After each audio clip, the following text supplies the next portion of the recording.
मेरी बेटी का नाम और फोटो लगाकर गाना गाया गया है। तो मैं उस राजपूत समाज से पूछना चाहता हूं, जो लोग हथियार लेकर खेसारी को ढूंढ रहे थे, कहां हैं आप लोग अब? हैं? क्यों किसी को मजबूर कर रहे हो आप लोग गलत करने पे यार? बेटी अभी बेटी पे गए थे ना, बेटी पे गए थे ना, जो कुछ पे भी। खेसारी लाल यादव के बेटी को पंकज सिंह फिर से किया टारगेट। खेसारी लाल यादव को बोला है कि अभी तो सिर्फ तुम्हारा बेटी कृति के ऊपर मैं गाना गाया हूँ, आगे आगे देखो मैं क्या। खेसारी जी की बेटी पे गाना गाया गया। राजपूत कौन होते हैं? मैं शतरानी हूँ, इसलिए मैं बता रही हूँ कि मुझे लगता है। खेसारी लाल के सपोर्ट में यामिनी सिंह ने पूरा भड़क गई, बोली कि मैं भी तो राजपूत हूँ, क्षत्रिय हूँ मैं भी।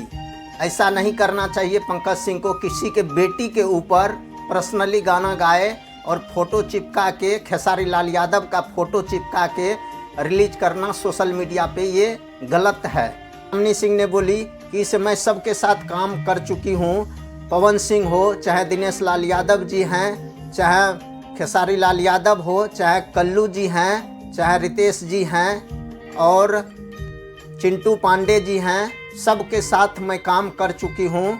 ऐसा नहीं है कि इस भोजपुरी इंडस्ट्री को गंदा आर्टिस्ट लोग नहीं करते हैं, जो उसको चाहने वाले कुछ आदमी हैं, जलने वाले, वो जो है कमेंट में गलत चीज़ें लिख के डालते हैं और अपने में अपने जो है लड़ाई झगड़ा करवाते हैं। अगर आपको ये चैनल पे वीडियो अच्छा लगे तो सब्सक्राइब कीजिएगा, लाइक कीजिएगा, शेयर कीजिए।